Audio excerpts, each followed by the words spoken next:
আসসালামু আলাইকুম। আমরা একটা ফাংশনের রেঞ্জ নির্ণয় করব। তবে আমরা ফাংশনটাকে দেখে আগে বুঝতে হবে যে এই ফাংশনটা আসলে কিসের সমীকরণ। এই যে আমরা এটা দেখতে পাচ্ছি, এটা কিন্তু একটা পরাবৃত্তের সমীকরণ। মানে যখনই আমরা দেখব যে এটা x এর y এর মধ্যে স্কোয়ার বা x এর মধ্যে নাই, বা x এর মধ্যে স্কোয়ার y এর মধ্যে নাই, তখন সেটা কি হয়ে যাবে? সেটা পরাবৃত্ত হয়ে যাবে। মানে যদি দেখি দুইটা চলকেই থাকে, মানে x y থাকে, তবে একটার মধ্যে স্কোয়ার আছে আর একটার মধ্যে নাই, তখন আমরা বুঝবো এটা কিসের সমীকরণ? একটা পরাবৃত্তকে নির্দেশ করবে। তো এটা পরাবৃত্ত। এই পরাবৃত্ত জাতীয় যে কোনো ফাংশনের কিভাবে ডোমেন এবং রেঞ্জ বের করা হয়, আমরা আজকে এটা নিয়ে আলোচনা করব। এই জাতীয় ফাংশনে আমি ইনপুট হিসাবে x এর মান যাই দেই, মানে আমি আউটপুট হিসাবে y এর মান পেতে পারি। x এর মান 2 দিলেও y এর মান একটা পেতে পারি, 0 দিলেও y এর মান একটা পেতে পারি, মানে পাবোই। তার মানে x এর মান আমি যেটা দিচ্ছি সেটা ডোমেইন, তাহলে ডোমেইন দিলে আমি যদি y এর মান x এর মান যদি এক্সিস্ট করতেছে, x এর মান যদি এক্সিস্ট করে y এর মান যেহেতু পাচ্ছি, তার মানে সকল বাস্তবের জন্য মাইনাস মান দিলেও আমি কিন্তু y এর মান একটা না একটা পাবো। এমন কোনো মান নেই যে এখানে গ্রহণযোগ্য না। তার মানে আমরা এখানে এটা বলতে পারি যে এই ধরনের ফাংশনের, মানে এক কথায় পরাবৃত্ত জাতীয় এই সমীকরণের ডোমেইনের মান সব সময় রিয়েল নাম্বার হয়। সকল রিয়েল নাম্বার মানে এটা ডোমেইন হিসাবে থাকে। তার মানে এটা ডোমেইন নিয়ে আমাদের সমস্যা নাই। তার মানে আমাদের ফাংশনটার ডোমেইন কিন্তু চায় নাই, বাট ডোমেইনটা আমরা শিখলাম।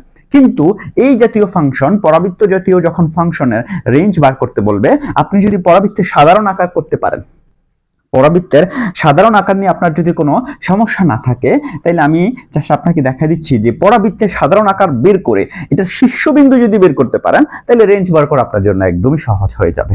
মানে দেখেন, যদি এর মানটা 0 থেকে বড় হয়, এর মানটা এই যে x এর যে সহগটা আছে এখানে, x স্কয়ারের যে সহগটা, এটাকে যদি আমি এইভাবে বুঝি যে y ধরেন ax square plus bx plus c আকারে চিন্তা করি, তাহলে x স্কয়ারের যে সহগটা, এক কথা এখানে এই বলতে x স্কয়ারের যে সহগটা আছে, এই x স্কয়ারের সহগটা যদি 0 থেকে বড় হয়, মানে পজিটিভ হয়, x স্কয়ারের সহগটা যদি পজিটিভ হয়, তাহলে শীর্ষবিন্দুর কুটি থেকে ইনফিনিটি পর্যন্ত। আর যদি এটা 0 থেকে ছোট হয়, তাইলে মাইনাস ইনফিনিটি থেকে শীর্ষবিন্দুর কুটি পর্যন্ত। তবে ব্র্যাকেটটা খেয়াল রাখতে হবে, থার্ড ব্র্যাকেট, শীর্ষবিন্দুর কুটি, তারপরে ইনফিনিটি পর্যন্ত। ঠিক আছে, আমরা ব্র্যাকেট নিয়ে আবার আরেকদিন আলোচনা করব আজকে। তাইলে এটাকে আমরা সাধারণ আকারে প্রকাশ করাটা আমরা এখন দেখি। তাইলে y ছিল half of x square plus 2x plus 5। তো আমরা যদি এটাকে এখানে লসাগু করি, তাহলে ওই পাশে যদি লসাগু করি, তাহলে 2 আর x স্কয়ার প্লাস এর 4x প্লাস এর 10 হচ্ছে। তার মানে আমরা যদি 2 দ্বারা এটাকে গুণ করি, তাহলে আমাদের এটা হচ্ছে কত? x square plus 4x plus আর 10 2y। তাহলে এটাকে কত লেখা যায়?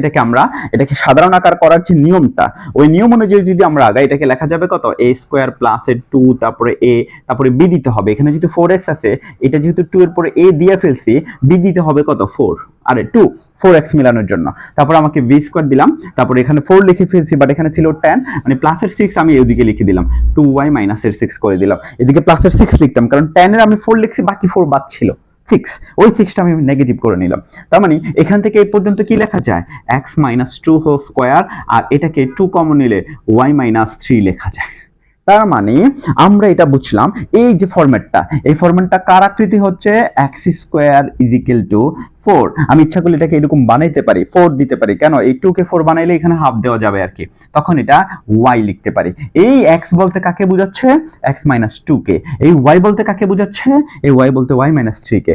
আর পরাবৃত্তের শীর্ষবিন্দুর স্থানাঙ্ক 0 0 ছিল, তার মানে x এর মানও 0, y এর মানও 0। তার মানে x minus 2 is equal to 0, আবার y minus 3 is equal to 0। তার মানে আমরা কত পাচ্ছি? ওইটা প্লাস 2 হওয়ার কথা ছিল, প্লাস। তাইলে x এর মান কত পাচ্ছি? মাইনাস 2। y এর মান কত পাচ্ছি? 3 পাচ্ছি। ঠিক আছে, তার মানে আমরা যে শীর্ষবিন্দু দুইটা পাইলাম, এই শীর্ষবিন্দু কত? এই পরাবৃত্তের যে শীর্ষবিন্দুটা আমরা পাইলাম, তার কুটিটা কত? 3। আর আমাদের এর মানটা কি বড় না ছোট? আমাদের এর মানটা কত? এই যে আমাদের এই বলতে এটা অবশ্যই x স্কয়ারের যে সহগটা, এটা পজিটিভ। তার মানে আমাদের রেজাল্টটা হবে কত? এটা জাস্ট থার্ড ব্র্যাকেট, তারপরে শীর্ষর কুটি কত? 3 ছিল ইনফিনিটি পর্যন্ত, 3 থেকে ইনফিনিটি পর্যন্ত। এটাই হচ্ছে আমাদের রেজাল্ট। তার মানে আমাকে এই পরাবৃত্ত জাতীয় যদি কোনো সমীকরণের রেঞ্জ বের করতে বলে, আমি কি করব? আগে চিন্তা করব যে x স্কয়ারের সহগটা পজিটিভ না নেগেটিভ। এটা যদি পজিটিভ হয়, শীর্ষবিন্দুর কুটির সাথে কুটি থেকে শীর্ষবিন্দুর কুটিটা সহকারে আর কি, থার্ড ব্র্যাকেট মানে ওটা আছে, এটা সহকারে, এখানে এটা সহকারে ইনফিনিটি পর্যন্ত। আর যদি এই শীর্ষবিন্দুর এই এক্স স্কয়ার সহগটা যদি নেগেটিভ হয় তাহলে মাইনাস ইনফিনিটি থেকে, এটা সবসময় খেয়াল রাখবেন, ইনফিনিটি আর মাইনাস ইনফিনিটি সবসময় ফার্স্ট ব্র্যাকেট, এখানে কোনো থার্ড ব্র্যাকেট হয় না, এখানে সবসময় কি হবে, ফার্স্ট ব্র্যাকেট হবে, ঠিক আছে, সবসময় ফার্স্ট ব্র্যাকেট হবে। তাইলে আমাদের যে আনসারটা কত, এই যে দেখেন এখানে 3 থেকে, মানে 3টা সহকারে, কিন্তু এটা কিন্তু 3টা নাই, তাহলে আমাদের আনসারটা কোনটা হয়ে গেল, গ নাম্বার উত্তরটাই হচ্ছে আমাদের অরিজিনাল। ঠিক আছে, তাহলে আমরা এই জাতীয় মানে ফাংশনের ডোমেইন এবং রেঞ্জ বার করতে গেলে আমার মনে হয় এই পদ্ধতিটা বেটার, এটাকে নিশ্চয়ক দেওয়া করা যায়, ঠিক আছে, তার চেয়ে এটা বেটার পদ্ধতি, তার চেয়ে এটা বেটার পদ্ধতি, এইভাবে ইজি হয়ে যায়। যদি কখনো আপনি মানে ইয়াটা পারেন আর কি, যদি কণিকের সাধারণ ফর্মে নিতে পারেন, কণিকের যে সাধারণ ফর্মটা যদি আপনি করতে পারেন, অবশ্যই কণিক আপনাকে শিখতে হবে, যেহেতু কণিক আলাদা সিলেবাসে অন্তর্ভুক্ত আছে, আপনাকে কণিকটা অবশ্যই ভালো করে শিখতে হবে। যেহেতু আপনি কণিক পারবেন, তাহলে এই জাতীয় সমীকরণ আপনি নিশ্চয়কের চাইতে এটা সহজ পদ্ধতি, তবে এটা আপনাকে মনে রাখতে হবে শীর্ষবিন্দুর কুটি থেকে ইনফিনিটি পর্যন্ত যদি এক্স স্কয়ার সহগ পজিটিভ হয়, আর মাইনাস ইনফিনিটি থেকে শীর্ষবিন্দুর কুটি পর্যন্ত যদি এক্স স্কয়ার সহগটা নেগেটিভ হয়, তবে মনে রাখতে হবে এটা থার্ড ব্র্যাকেট এই কুটির সাথে, ঠিক আছে। ওকে, এই জাতীয় সমস্যা আমরা পরবর্তী ভিডিও পেতে অবশ্যই পেজটি ফলো দিয়ে সাথে থাকবেন। সবাইকে ধন্যবাদ।